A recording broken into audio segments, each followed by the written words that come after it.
پاک چین لازوال دوستی کے حوالے سے آج بہت ہی چیلنجنگ دن تھا۔ آج پاکستان نے پوری قومی اعزاز کے ساتھ بشام حملے میں ہلاک ہونے والے 5 چینی انجینئرز کی میتیں رخصت کر دیں۔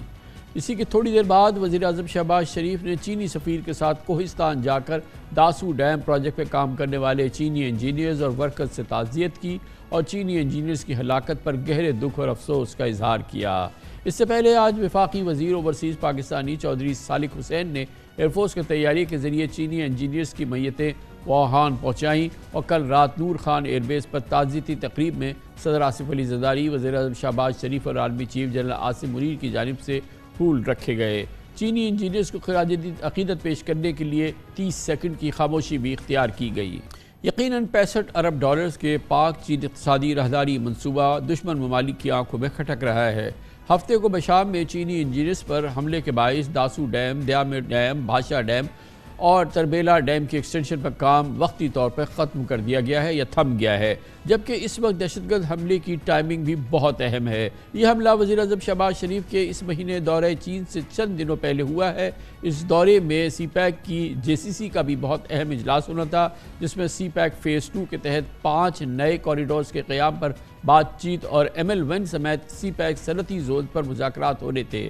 آج وزیر اعظم شہباز شریف نے کوہستان میں چینی انجینئر سے خطاب میں انہیں مکمل سیکیورٹی کی یقین دہانی کرائی اور کہا کہ بشام حملے میں ملوث دہشت گردوں کو گرفتار کر کے قرار واقعی سزا دیں گے۔ بلا شبہ سی پیک کو نقصان پہنچانے کے لیے کالعدم TTP، داعش اور بھارتی رو کی پشپناہی سے بلوچ عسکریت پسندوں کی کارروائیاں بڑھ گئی ہیں۔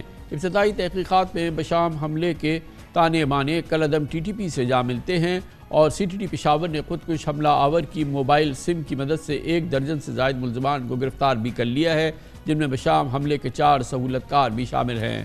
خبروں کے مطابق CTT رپورٹ میں انکشاف ہوا ہے کہ اس حملے کے ماسٹر مائنڈ نے خود کش حملے کی منصوبہ بندی اور بارود سے بھری گاڑی افغانستان میں تیار کی تھی۔ پاک چین تعلقات کے حوالے سے ایک اور چیلنجنگ موڑ، اس پر ہم بات کرتے ہیں۔ ہمارے ساتھ موجود ہیں محترم مشاہد حسین سید، چیئرمین پاکستان چائنا انسٹیٹیوٹ، پاک چین معاملات کے بہت ہی سینئر سیزن اینالسٹ بھی ہیں مشاہد صاحب۔ بہت بہت شکریہ سر۔ یہ فرمائیے گا کہ یقیناً ایک اور بہت ہی چیلنجنگ موڑ ہے اور یہ جو لیٹسٹ انسیڈنٹ ہے، ظاہر ہے کہ اسی مقام پہ چینی انجینئرز اس سے پہلے بھی 2 سال پہلے ان کے ساتھ یہ سانحہ ہوا تھا، یہ بھی ہوا ہے۔ اس کے کیا فال آؤٹ کیا بھی آپ دیکھ رہے ہیں فوری طور پہ؟ السلام علیکم جی کامران صاحب اور آپ کے ویورز کو بڑا السلام علیکم۔ اور واقعی آپ نے صحیح کہا کہ بہت افسوسناک پہلو ہے اور یہ دکھ بھری داستان ہے، کیونکہ یہ متواتر بار بار یہ حملے ہو رہے ہیں۔ پچھلے 5 سالوں میں 6 بڑے حملے ہوئے ہیں چینی تنصیبات پر، چینی لوگوں پر، اور 17 چینی انجینئرز، ٹیکنیشینز، ایکسپرٹس اس میں مارے گئے، اس میں 13 پاکستانی بھی اس کے علاوہ تھے، اور 3 حملے تو بالکل ڈائریکٹ ہوئے، 3 کو پسپا بھی کر دیا گیا۔ لیکن یہ کام رکا نہیں۔ جو کہتے ہیں نا کہ آپ پروٹیکٹ کریں یا پریونٹ کریں یا پنش کریں، تینوں کاؤنٹس میں ہماری ناکامی ہے۔ تو میں نے بھی سنا، آپ نے بھی سنا، پرائم منسٹر نے اچھا جیسچر کیا کہ خود گئے چائنیز سفیر کے ساتھ داسو، لیکن بات تو یہ ہے کہ جو اسٹریٹجی بنائی گئی ہے، حکمت عملی جو ہے ہماری سیکیورٹی کے حوالے سے، وہ تو فیل ہو چکی ہے نا، اس میں ہم ناکام ہیں۔ اور اسی لیے چائنیز قیادت بھی، چائنیز حکومت بھی بڑی پریشان ہے۔ اور یہ میں بتاتا چلوں کامران صاحب کہ یہ ایشو 2009 سے چل رہا ہے۔ مجھے یاد ہے کہ صدر ہو جن تاؤ تھے جو اس کے پیش رو تھے شی جن پنگ کے، انہوں نے یہ سب سے پہلے تجویز کی تھی جب 2 حملے ہوئے تھے، 2008 میں بھی، 2004 میں بھی، سی پیک سے پہلے کی بات کر رہا ہوں میں۔ تو انہوں نے کہا تھا کہ کچھ انٹیلیجنس کو آپریشن ہو، چین مدد بھی کرے گا، اور اس کا انہوں نے آپس میں کوارڈینیشن بھی ہوئی ہماری انٹیلیجنس آرگنائزیشنز کی اور وزارت داخلات کی، لیکن معاملہ حل نہیں ہوا۔ اب یہ ہے کہ میرے خیال میں فل فور تو یہ ہوگا کہ جو کچھ جگہ کام رک گیا ہے، کیونکہ ہماری دوستی اتنی پختہ ہے، اتنی پرانی ہے اور اتنی اس میں قربت ہے وہ تو نہیں میں کہہ سکتا کہ سیبٹاج ہوگی، لیکن یہ جو ڈیولپمنٹ پروجیکٹس ہیں، جو انویسٹمنٹس ہیں جہاں چائنیز لوگ کام کر رہے ہیں، شاید اس میں کچھ نظر ثانی ہو سکتی، کچھ حد تک ابھی ہوئی بھی ہے، لیکن شکر ہے انہوں نے اعلان کیا کہ وہ کام پھر سے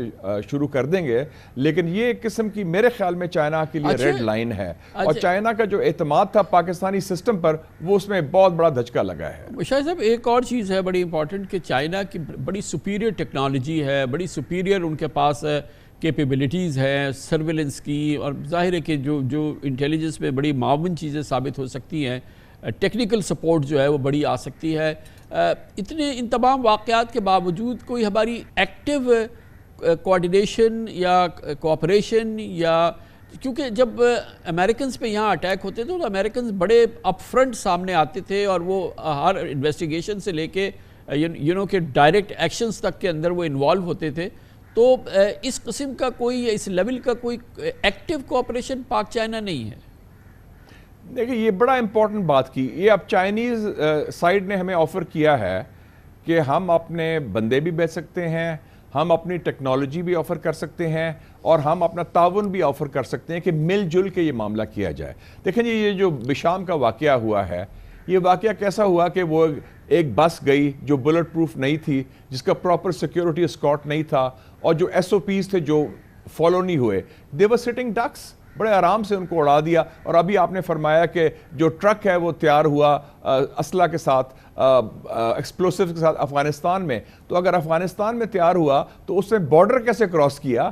بارڈر میں ہماری اتنی سیکیورٹی کہ ہم کسی کو آنے نہیں دیتے، ہم کہتے ہیں یہ کریں گے وہ کریں گے. تو بہت میسو فیلئر ہوا ہے ہماری طرف سے. تو میرے خیال میں جو چائنا نے آفر کیا ہے کہ جوائنٹ ہم یہ کوآرڈینیشن سسٹم بنائیں، اب وقت آ گیا ہے کہ اس کو اب اسٹیبلش کیا جائے. جیسے آپ نے کہا کہ امریکنز تو کرتے ہیں، ان کے F B I, C I A, they come in directly اور خود انویسٹیگیٹ کرتے ہیں، خود ان کی ٹیم ہوتی ہے.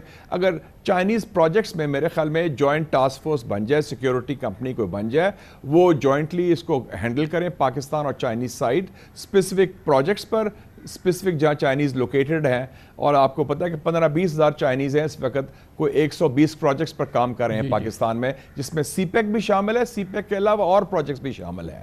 تو اگر ہم نے چائنیز انویسٹمنٹ پاکستان میں رکھنی ہے، اور آئندہ کے لیے عرب انویسٹمنٹ ہے، ویسٹرن انویسٹمنٹ ہے، ایون امریکن انویسٹمنٹ ہے، کون آئے گا اگر ان کو خطرہ ہے کہ ان کو اڑا دیا جائے گا دہشت گردی کے حوالے سے بم سے؟ تو پھر وہ ہمارے لیے ضروری ہو گیا کہ ہم نظر ثانی کریں. ایک اور بڑا امپورٹنٹ سوال ہے، میں آپ سے چاہوں گا کہ اگر آپ اس کو ایکسپلین کر سکیں کہ یہ ہماری ایک کنسسٹنٹ یہ پوزیشن ہے، میرے خیال میں ظاہر ہے کہ یہی اس کی حقیقت بھی ہوگی کہ جتنے حملے ہو رہے ہیں اس کے تانے بانے نہیں، اس کے سارے بیسز، اس کے سیف ہیونز، اس کے لیے تمام سپورٹ وہ افغانستان میں دی جا رہی ہے، چاہے وہ بلوچ انسرجنٹس ہوں، چاہے وہ ٹی ٹی پی ہو جس نے کہ بشام کا پر حملہ کیا ہے. میں یہ سمجھنے کی کوشش کر رہا ہوں کہ یہ افغان طالبان حکومت جو وہاں پر ہے، جس کو ہم کہتے ہیں کہ وہ ایک طرح کی امبریلا فراہم کر رہی ہے اس قسم کی ٹیررزم کی، یہ کیسے ہو رہا ہے؟ کیونکہ چائنا تو واحد ملک ہے جس نے افغانستان کو ریکگنائز کیا ہے، واحد ملک ہے جو ایکٹیولی افغان طالبان حکومت کو وہاں سپورٹ کر رہا ہے، ان کی اکنامک ریسرجنس کے لیے کام کر رہا ہے، ان کے ایکٹیولی کام کر رہا ہے. ایک ہی ملک ہے جس نے ان کو ریکگنائز کیا ہے، وہ ایک گلوبل پاور ہے. اس کے باوجود افغانستان کی اسپیس کے اندر یہ تمام چیزیں ہو رہی ہیں جو کہ براہ راست چائنیز سٹیزنز کو نشانہ بنایا جا رہا ہے، اور چائنا کا اس پہ کیا رسپانس ہوگا؟ یہ بڑا امپورٹنٹ سوال کیا. میرا تو اپنا ویو ہے کہ نمبر 1، اور ویسے بھی اس کے شواہد بھی مل چکے ہیں، کہ جو نمبر 1 ملک جو پاکستان کے اندر اس قسم کی ڈی سٹیبلائزیشن کر رہا ہے، یا ہتھیار کی سپلائز کر رہا ہے، یا پیسہ دے رہا ہے، یا اور معاونت کر رہا ہے، وہ ہندوستان ہے. کیونکہ ہندوستان میں را میں انہوں نے باقاعدہ ایک سیل بنایا ہوا ہے، اینٹی چائنا سیل، اور اس کے پیچھے کوئی اور ہے وہ میں نہیں کہہ سکتا، لیکن ہندوستان تو براہ راست انوالوڈ ہے.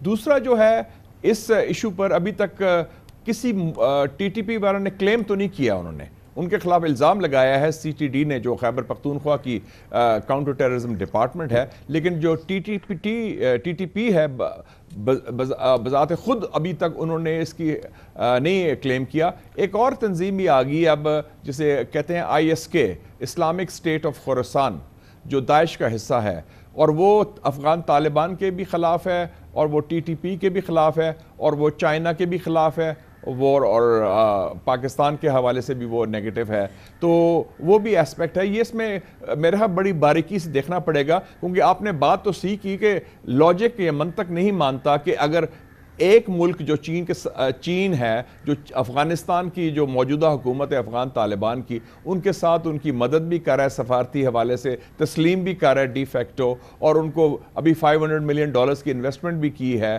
اور نارمل تعلقات ہیں، اور ان کے حلیف ہیں ٹی ٹی پی والے. تو اگر وہ کوئی کام کرتے ہیں تو وہ افغان طالبان کیوں نہیں روکتے؟ تو یہ میرے خیال میں ہمارے انٹیلیجنس ادارے کو بھی انالائز کرنا چاہیے، اور سیکیورٹی اداروں کو بھی. Thank you very much. جناب مشاہد حسین سید ہمارے ساتھ ہیں. اس کے ساتھ ہی ہمارے آج کے پروگرام کا اختتام ہوتا ہے. کل آپ سے پھر ملاقات ہوگی انشاءاللہ. کل تک کے لیے کامران خان کو اجازت. اللہ حافظ. ناصر.